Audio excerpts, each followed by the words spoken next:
Hello my dear students, आज शुरू करते हैं class 10th science chapter 2 acids bases and salts.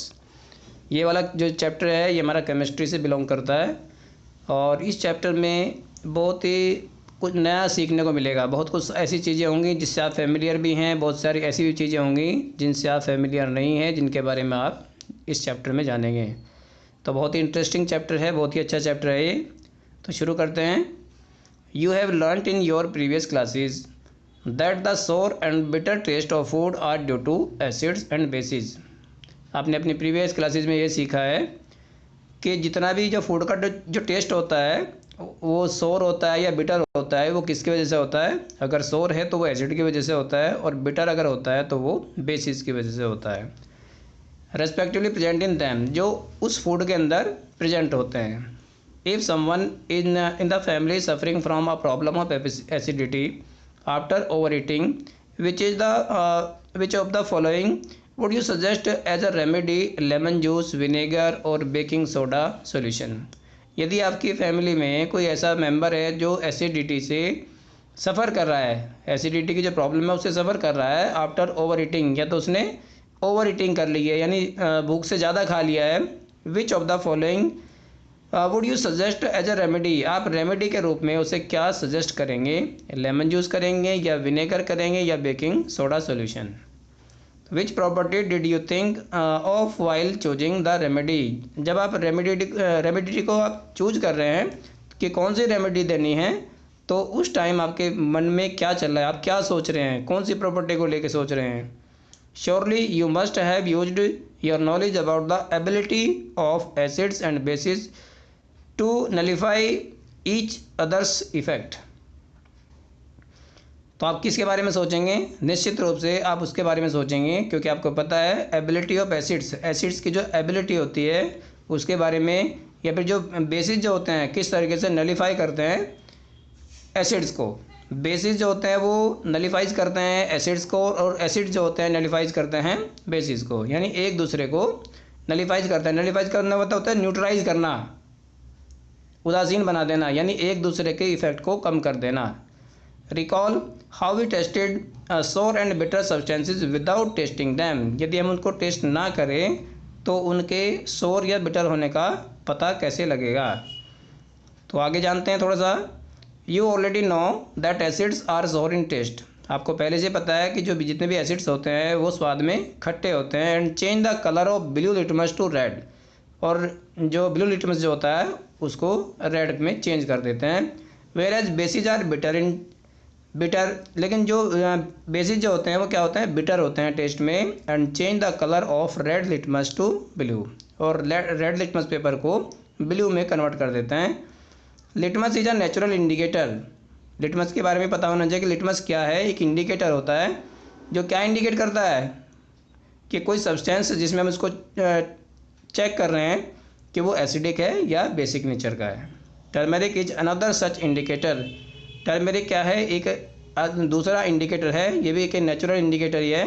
Have you noticed that, आपने कभी नोटिस किया होगा, the stain of curry on a white cloth becomes reddish brown when soap, जब किसी कपड़े पे दाग लग जाता है सब्जी का तो उसमें क्या होता है, क्योंकि इसके अंदर टर्मेरिक होती है और उसका दाग जब उस पर कपड़े पे लगता है और उसको आप सोप से क्या करते हैं, रगड़ते हैं साबुन से, तो क्या होता है, वो जो स्टेन होता है जो येलो कलर का था वो कैसा हो जाता है, रेडिश ब्राउन कलर का हो जाता है। Which is basic in nature, जो किस नेचर का होता है, बेसिक नेचर का होता है। इज स्क्रब्ड ऑन इट, जब उसको स्क्रब किया जाता है। अब कौन होता है बेसिक नेचर का, जो सोप है वो बेसिक नेचर का होता है, जब उसको स्क्रब किया जाता है उसके ऊपर इट टर्न्स येलो अगेन, ये दोबारा से फिर येलो हो जाता है। When the cloth is washed, जब क्लॉथ को धो दिया जाता है, वॉश कर दिया जाता है। विद प्लेंटी ऑफ वाटर, पानी की अच्छी मात्रा में, जब उसको अच्छी तरीके से पानी में निकाल देते हैं तो उसके बाद वो कलर कैसा हो जाता है, दोबारा से येलो कलर हो जाता है। You can also use synthetic indicators such as methyl orange and phenolphthalein to test for acids and bases, यानी एसिड्स और बेसिस को टेस्ट करने के लिए हम सिंथेटिक इंडिकेटर्स का भी यूज़ कर सकते हैं, जिनके नाम क्या क्या बताए मैंने, मिथाइल ऑरेंज और phenolphthalein. In this chapter we will study the reactions of acids and bases, how acids and bases cancel out each other. each other's effect and many more interesting things that we use and see in your day to day life। यानी इस chapter में हम किस चीज़ की study करेंगे, बहुत सारी जो रिएक्शंस आएगी एसिड और बेसिस की, how acids and bases cancel out each others effect, यानी एसिड और बेसिस जो होते हैं जो एक दूसरे को इफेक्ट को किस तरीके से कैंसिल करते हैं, and many more interesting things, यानी बहुत इंटरेस्टिंग थिंग्स भी इसमें सीखने को मिलेगी इस चैप्टर में, जो हम अपनी डे टू डे लाइफ में यूज़ करते हैं, देखते हैं। तो थोड़ा सा जान लेते हैं लिटमस के बारे में कि लिटमस क्या है।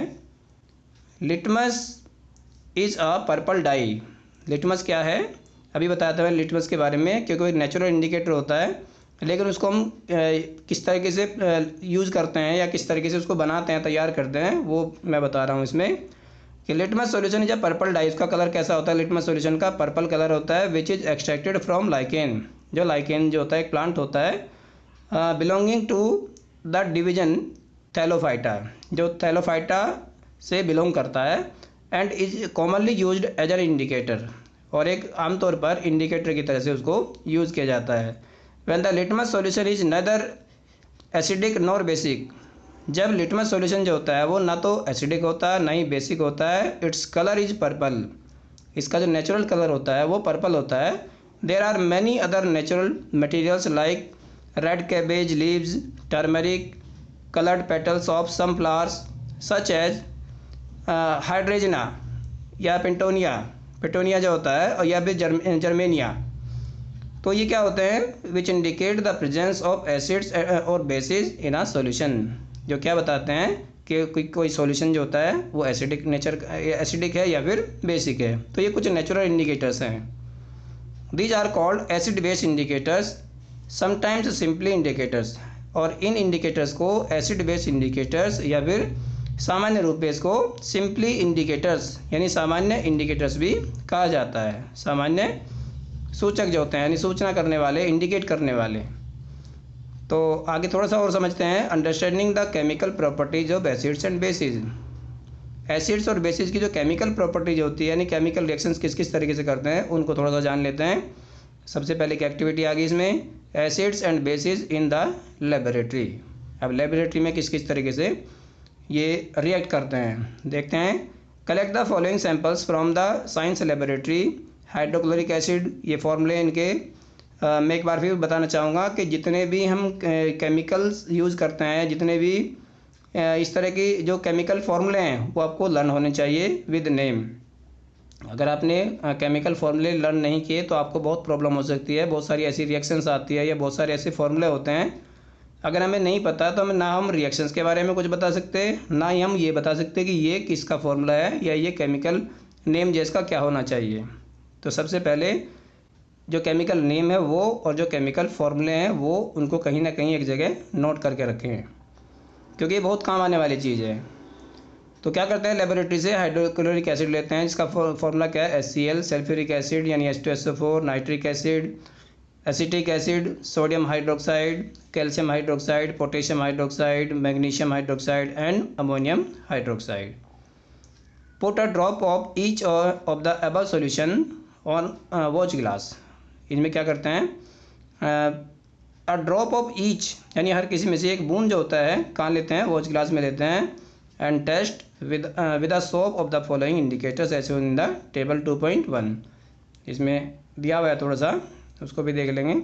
We change in colour did you observe with red litmus, blue litmus, phenolphthalein and methyl orange solution for each of the solutions taken. तो क्योंकि ये प्रैक्टिकल चीज़ें है, और जब इसमें प्रैक्टिकल आप करेंगे इसके, तो जितने भी कलर में जो चेंजेज आते हैं वो आप इसमें इस टेबल को ही फिल करने के लिए आपको दिया गया है कि जो जो जैसे जैसे प्रैक्टिकल करते जाएंगे और आपको जो जो उसमें चेंजेस नज़र आएंगे वो आपको इसमें फिल करना है कि अलग अलग जो सॉल्यूशन का जो सैंपल है अलग अलग लिटमस के साथ में, ब्लू के साथ में या रेड के साथ में, या दो इंडिकेटर है सिंथेटिक इंडिकेटर्स फिनोप्थिलीन और मिथाइल ऑरेंज, तो किस तरीके से रिएक्ट करके उसमें चेंजेस आते हैं कलर में। These indicators tell us whether a substance is acidic or basic by change in color। यानी कलर का चेंज होना क्या इंडिकेट करता है, क्या बताता है कि कोई सब्सटेंस एसिडिक है या फिर बेसिक है। These are some substances whose odor changes in acidic or basic media। There are some substance, मतलब कुछ सब्सटेंसेस ऐसे भी होते हैं हुज ओडोर चेंजेस, जिसकी जो गंध होती है वो बदल जाती है, स्मेल जो होती है वो चेंज हो जाती है इन एसिडिक और बेसिक मीडिया, एसिडिक और बेसिक मीडियम में। These are called olfactory indicators, यानी ऐसे सब्सटेंसेस जो एसिडिक और बेसिक मीडियम में अपनी ओडोर को, अपनी स्मेल को चेंज कर देते हैं, बदल देते हैं, उन्हें कहते हैं ऑल्फैक्टरी इंडिकेटर्स। तो let us try out some of these indicators. यहाँ पर कुछ इंडिकेटर्स का भी एक्टिविटी में दिया होगा ज़रूर इसमें। Take some finely chopped onion in a plastic bag. Onion लेते हैं किसमें, एक प्लास्टिक बैग के अंदर, और फाइनली चॉप्ड, उसको अच्छे तरीके से चॉप करके, along with some strips of clean cloth, और कुछ कपड़ा लेते हैं साफ़ सुथरा, उसकी स्ट्रिप ले लेते हैं। Tie up the bag tightly and leave overnight, उसको अच्छे तरीके से बांध देते हैं और पूरी रात उसको बांध करके छोड़ देते हैं इन फ्रिज में रख देते हैं उसको। The cloth strips can now be used to touch the acids and bases. अब कपड़े की जो स्ट्रिप है उसको हम यूज़ कर सकते हैं एसिड और बेस को इंडिकेट करने में, उसको टेस्ट करने में। Take 2 of these cloth strips and check their colour. इस तरह की 2 स्ट्रिप ले सकते हैं और उसके कलर को चेक कर सकते हैं कि कलर किस तरीके से चेंज हुआ एसिडिक और बेसिक मीडियम में। Keep them on a clean surface and put a few drops of dilute hydrochloric solution on the strip. और उसके बाद क्या करते हैं, डाइल्यूट HCl का जो सॉल्यूशन जो होता है वो उसके ऊपर डालते हैं, and a few drops of dilute NaOH। NaOH का मतलब है यहाँ पे सोडियम हाइड्रोक्साइड, ये एक स्ट्रॉन्ग बेस होता है। सॉल्यूशन ऑन द अदर, दूसरे वाले पे क्या करते हैं, दूसरी स्ट्रिप पे सोडियम हाइड्रोक्साइड सॉल्यूशन का कि ड्रॉप उसके ऊपर डालते हैं। और दोनों ही मैंने क्या बताया, दोनों ही डाइल्यूट होते हैं। डाइल्यूट का मतलब क्या है, यहाँ पे पतला जैसा होता है ना, गाढ़ा नहीं होता ज़्यादा, उसको डाइल्यूट बोलते हैं। जो गाढ़ा होता है उसको कंसनट्रेट बोलते हैं। Rinse both cloth strips with water and again check their colour. वो क्या करते हैं, उसको अच्छे तरीके से पानी से साफ कर देते हैं दोनों स्ट्रिप्स को, और दोबारा से उसका कलर चेक करते हैं। नोट योर ऑब्जर्वेशंस, अपने ऑब्जर्वेशंस को नोट करते हैं। Now take some dilute vanilla essence and clove oil. लौंग का जो तेल होता है और जो डाइल्यूट वनीला जो होता है उसको हम लेते हैं, एंड चेक देयर ओडोर, उनकी ओडोर को भी चेंज करते हैं, क्योंकि ये भी क्या होते हैं, ये भी ऑल्फैक्टरी इंडिकेटर्स होते हैं। क्लोव हो गया, वनीला हो गया। Take some dilute HCl in 1 test tube and dilute NaOH solution in another. एक टेस्ट ट्यूब में हाइड्रोक्लोरिक एसिड लेते हैं और दूसरी में सोडियम हाइड्रोक्साइड लेते हैं। Add a few drops of dilute vanilla, और डाइल्यूट वनीला के कुछ बूंदे इसमें डालते हैं। Essence to both test tube, दोनों टेस्ट ट्यूब में, एंड शेक वेल, और अच्छे तरीके से उसको हिलाते हैं। Check the colour once again, उसका कलर जो होता है दोबारा से चेक करते हैं। एंड रिकॉर्ड चेंजेस इन ऑडोर, और उसके ऑडोर को भी चेक करते हैं, इफ़ एनी, यदि उसमें कोई स्मेल आ रही हो। Similarly test the change in the odour of clove oil with dilute HCl and dilute NaOH solution and record your observations. उसमें अगर किसी भी तरह कोई टेस्ट में अगर चेंज आता है तो उसको ऑब्जर्व करें और उसको अपने पास नोट करें। इसके बाद क्या देखते हैं, विच ऑफ दीज, यानी vanilla, onion and clove can be used as olfactory indicators on the basis of your observations. आपके ऑब्जर्वेशन के आधार पर किस किस को हम ऑल्फैक्टरी इंडिकेटर्स के रूप में यूज़ कर सकते हैं, यानी जिन जिन में चेंज आता है उनको हम ऑल्फैक्टरी इंडिकेटर्स में यूज़ कर सकते हैं। इसके बाद आता है how do acids and basis react with metals, यानी एसिड्स और बेसिस जो होते हैं मेटल के साथ में किस तरीके से रिएक्ट करते हैं। सबसे पहले क्या दिया एक्टिविटी 2.3 में, सबसे ऊपर जो लाइन ली हुई है क्वेश्चन में, this activity needs a teachers assistance, यानी इस तरह की जो एक्टिविटी होती है ये टीचर की असिस्टेंस में ही होनी चाहिए, क्योंकि ये बच्चे के लिए हार्मफुल हो सकती है। Set the apparatus as shown in figure, इसको मैं पूरा एक्टिविटी से आपको बता देता हूँ। 2.1 में जो एक्टिविटी है वो कुछ इस तरह की एक्टिविटी है, ये पूरा सेटअप देख लीजिए। इसमें एक स्टैंड लगा हुआ है, स्टैंड में ऊपर एक क्लैंप भी लगी हुई है, क्लैंप से टेस्ट ट्यूब को होल्ड किए हुए है। और टेस्ट ट्यूब में क्या क्या चीज़ें हैं, तो जिंक के ग्रेन्यूल्स है, यानी जिंक जो होता है मेटल, उसके कुछ दाने उसके अंदर, कुछ ग्रेन्यूल्स के अंदर डाले गए हैं, और डाइल्यूट सल्फ्यूरिक एसिड है जो उसके अंदर डाला गया है वो भी। तो क्या होता है कि जो जिंक और जो सल्फ्यूरिक एसिड जो होता है वो आपस में रिएक्ट करते हैं, और बबल्स उसमें से निकलते हैं गैस के, और वो गैस कौन सी है? हाइड्रोजन गैस है। और इसी हाइड्रोजन गैस को एक डिलीवरी ट्यूब से होते हुए, क्योंकि डिलीवरी ट्यूब लगी हुई है कहाँ पे? कॉर्क में लगी हुई है ऊपर। ये कॉर्क किस लिए लगी है? कॉर्क इसलिए लगी है कि ताकि इसमें से जो गैस निकलेगी वो बाहर इधर उधर ना जाए, सिर्फ कहाँ है? डिलीवरी ट्यूब के अंदर आए, और वहाँ से होती हुई उसको फिर हम क्या करते हैं? पानी से पास करते हैं, उसको वाटर से उसको पास करते हैं। और जब ऊपर की तरफ वो निकलेगी तो उसको हम चेक भी कर सकते हैं। कैसे चेक करते हैं? अगर उसमें से निकलने वाली गैस वो हाइड्रोजन है, उसको कंफर्म करने के लिए, इंश्योर होने के लिए क्या करेंगे? एक बर्निंग कैंडल जो होती है उसके ऊपर ले जाते हैं, जहाँ से वो गैस पास हो रही है, वहाँ से जहाँ से गैस निकल रही है, बर्निंग कैंडल जब उसके ऊपर लेके जाएंगे तो एक पॉपअप की साउंड उसमें से प्रोड्यूस होगी। पॉपअप की साउंड होना, पॉपअप की आवाज़ उसमें से आएगी। तो ये किस बात को इंडिकेट करता है? ये इस बात को इंडिकेट करता है कि इसमें से बाहर आने वाली जो गैस है वो हाइड्रोजन ही है। और हमने किससे एक ये सॉफ्ट सॉल्यूशन भी इसके अंदर है, इसको सॉफ्ट सॉल्यूशन से पास किया हुआ है। तो सॉफ्ट सॉल्यूशन से पास करने के बाद जब ये गैस बाहर आती है निकल के, तो बर्निंग कैंडल में जैसे ही वो आग के संपर्क में आती है तो पॉपअप की साउंड प्रोड्यूस करती है। तो ये इंश्योर करती है कि ये जो निकलने वाली गैस है इसमें से वो हाइड्रोजन गैस है। चलिए इसके बाद देखते हैं, note that the metal in the above reactions displaces hydrogen from the acids. अब इसमें क्या है कि मेटल क्या करती है? डिस्प्लेस कर देती है हाइड्रोजन को फ्रॉम एसिड्स, एसिड से। This is seen as hydrogen gas, जो हाइड्रोजन गैस के रूप में दिखाई देती है। The metal combines with the remaining part of the acid and forms a compound called a salt. Thus the reaction of metal with an acid can be summarized as, देखिए नीचे, acid react कर रहा है किसके साथ में? Metal के साथ में, और क्या फॉर्म कर रहा है? एक सॉल्ट बना रहा है, और हाइड्रोजन गैस उसमें से रिलीज हो रही है। तो ये आपने क्या देखा? ये आपने देखा एसिड का मेटल के साथ में रिएक्ट होना, क्या फॉर्म करता है? एक सॉल्ट बनाता है, और हाइड्रोजन गैस उसमें से रिलीज हो जाती है।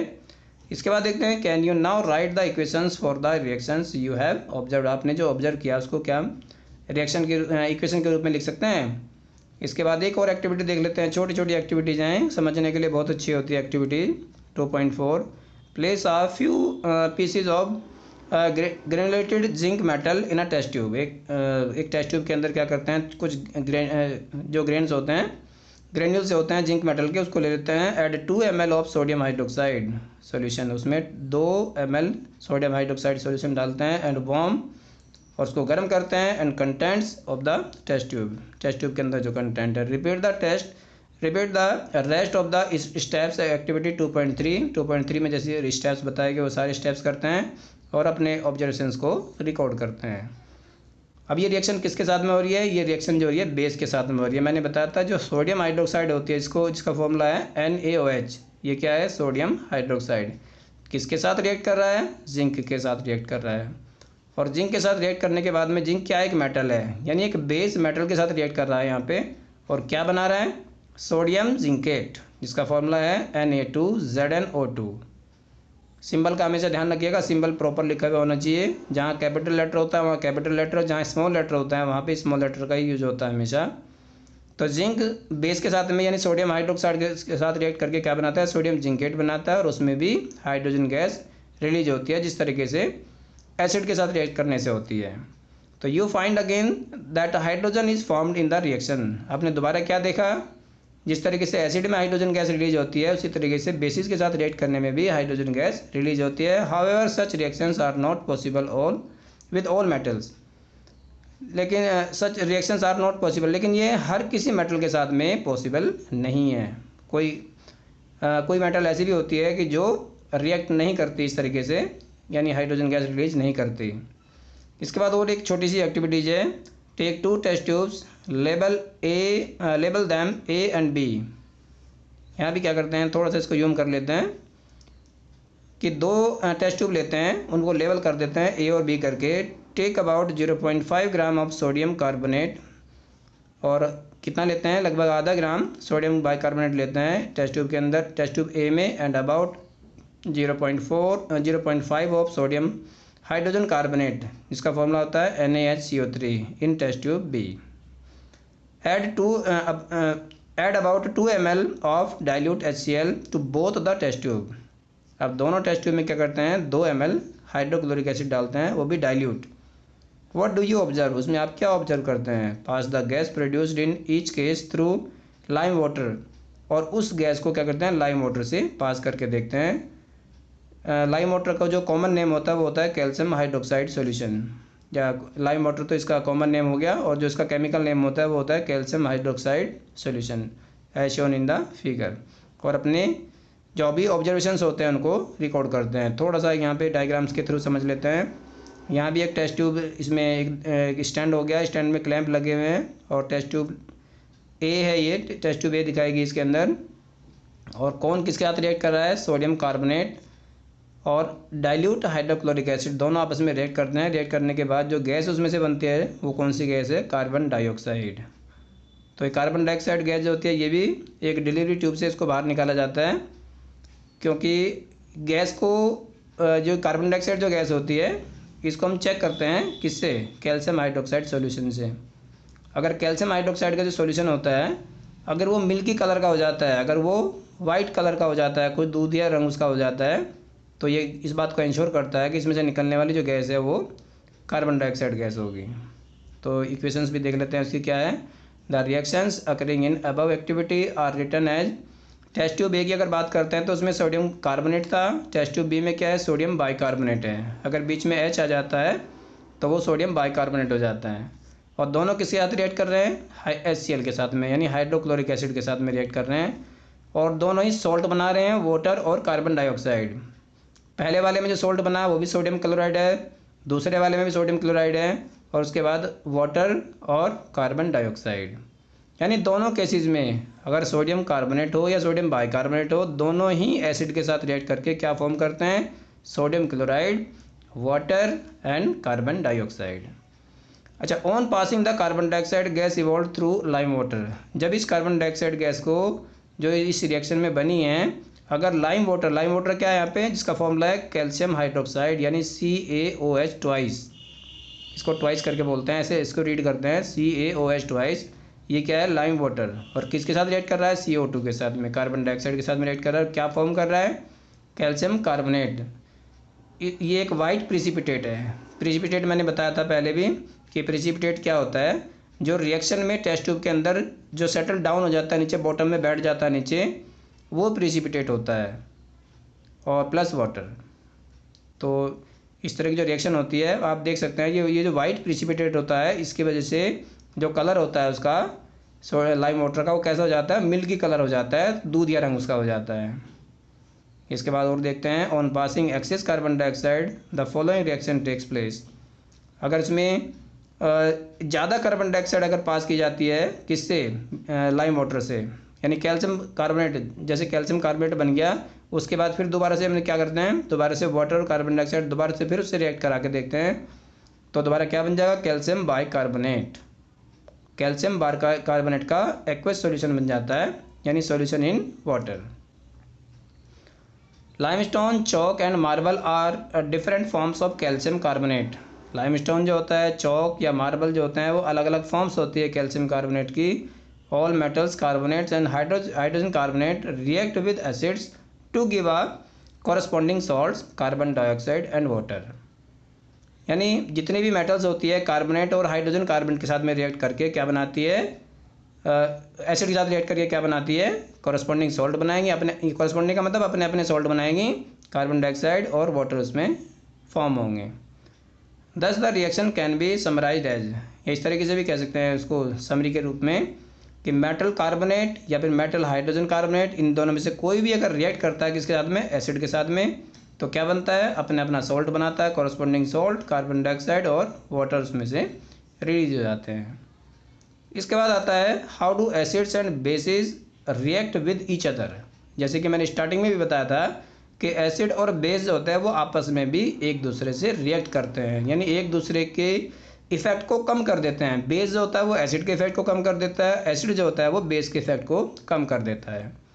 तो जानते हैं थोड़ा सा एक्टिविटी 2.6 में, take about 2 ml of dilute NaOH यानी sodium hydroxide solution in a test tube and add 2 drops of phenolphthalein solution. यानी 2 ml क्या लेते हैं, डाइल्यूट सोडियम हाइड्रोक्साइड लेते हैं सॉल्यूशन टेस्ट ट्यूब के अंदर, और उसमें फिनोप्थिलीन की 2 बूंद डालते हैं, what is the colour of the solution, solution का कलर कैसा हो जाता है। Add dilute HCl solution to the above solution drop by drop, यानी क्या करते हैं इसमें ऐड करते हैं हाइड्रोक्लोरिक एसिड का जो सॉल्यूशन है और ड्रॉप बाय ड्रॉप बूंद बूंद करके डालते हैं उसके अंदर। Is there any colour change for the reaction mixture, जो रिएक्शन मिक्सचर जो होती है क्या उसके कलर में कोई चेंज आता है। Why did the colour of the phenolphthalein change after the addition of an acid, क्या फिनोप्थिलीन के जो कलर होता है वो बदलता है इसमें आफ्टर द रिएक्शन, जब उसमें ऐड करते हैं एसिड को तो क्या उसमें कोई कलर चेंज होता है। Now add a few drops of sodium hydroxide to the above mixture, उसमें उसके बाद फिर सोडियम हाइड्रोक्साइड डाल के देखते हैं। जज the pink colour of the phenolphthalein reappear, क्या फिनोप्थिलीन का जो कलर होता है क्या वो रीअपियर होता है, क्या वो दोबारा से दिखाई देता है pink colour. Why do you think this has happened, ये किस तरीके से होता है। In the above activity we have observe that the effect of a base is nullified by an acid and vice versa, यानी एसिड मैंने जैसे starting में बताया था एसिड जो होता है वो बेस के इफेक्ट को कम कर देता है, ऐसे बेस जो होता है वाइस वर्सा का मतलब यही होता है कि इसी तरीके से उल्टी रिएक्शन अगर करें यानी बेस जो होता है एसिड के इफेक्ट को कम कर देता है। The reaction taking place is written as, इस तरीके से यानी सोडियम हाइड्रोक्साइड क्या हुआ एक बेस हुआ, हाइड्रोक्लोरिक एसिड क्या है ये एक एसिड हो गया, स्ट्रॉन्ग एसिड होते हैं स्ट्रॉन्ग बेस होता है ये भी, दोनों आपस में रिएक्ट करके क्या बनाते हैं एक सॉल्ट बनाते हैं जिसका नाम है सोडियम क्लोराइड और water. The reaction between an acid, ये न्यूट्रलाइजेशन रिएक्शन की डेफिनेशन है, इसको भी नोट कर सकते हैं अपने पास में। The reaction between an acid and a base to give a salt and water is known as neutralisation reaction, यानी ऐसी रिएक्शन जिसमें एसिड और बेस जो होते हैं आपस में रिएक्ट करके एक दूसरे को न्यूट्रलाइज कर देते हैं, ऐसी रिएक्शन को न्यूट्रलाइजेशन रिएक्शन कहते हैं। In general a neutralisation reaction can be written as, ऐसे भी उसको लिख सकते हैं कि कोई भी बेस जब एसिड से रिएक्ट करता है तो क्या फॉर्म करता है वो सॉल्ट एंड वाटर, क्या बनाता है इसमें सॉल्ट और वाटर बनाता है। तो अभी आज की जो वीडियो है इसमें यहीं तक रखते हैं बस, क्योंकि आगे वीडियो बहुत बड़ी हो जाएगी नहीं तो यहाँ तक आपने देखा कि जितना भी मैंने इसमें समझाया है तो उसको अच्छे तरीके से एक बार 2 बार भी देखनी पड़े वीडियो तो कोई बात नहीं, उसको अच्छे तरीके से समझ लेना। जो भी इम्पोर्टेंट फैक्ट्स होते हैं जो भी इम्पोर्टेंट चीज़ होती है उनको अपने पास नोट करके रखें। और सबसे मेन चीज़ जो मैंने बताई है कि जितने भी फार्मूले केमिकल फार्मूले इसमें आते हैं उनके नाम के साथ उनको अपने पास में नोट जरूर कर लें और उनको बीच बीच में रिवाइज करते रहें ताकि आपको फार्मूले लर्न हो जाए अच्छे से, क्योंकि अभी फार्मूले बनाने जो होते हैं और 10th में नहीं सिखाए जाते, वो तो आपको 9th में सिखाए जा चुके हैं पहले। अभी आपको उनको लर्न भी करना याद भी रखना है, क्योंकि आपको मान लो वर्ड इक्वेशन दे दिए, वर्ड इक्वेशन में आपको दे दिया कि भाई ये केमिकल जो होता है इसके साथ रिएक्ट करके ये फॉर्म करता है तो इसकी केमिकल इक्वेशन लिखिए। तो जब आपको कोई फार्मूला ही नहीं पता होगा तो आप बिल्कुल भी उसकी केमिकल इक्वेशन नहीं लिख सकते। तो ध्यान रखिएगा, बहुत इसको अच्छे से वॉच करना है और कम्प्लीटली पूरी तरीके से वीडियो को देखना है। और आगे जितने भी हमारी वीडियोज होंगी चैप्टर्स की तो उनको देखने के लिए मेरे साथ बने रहिए।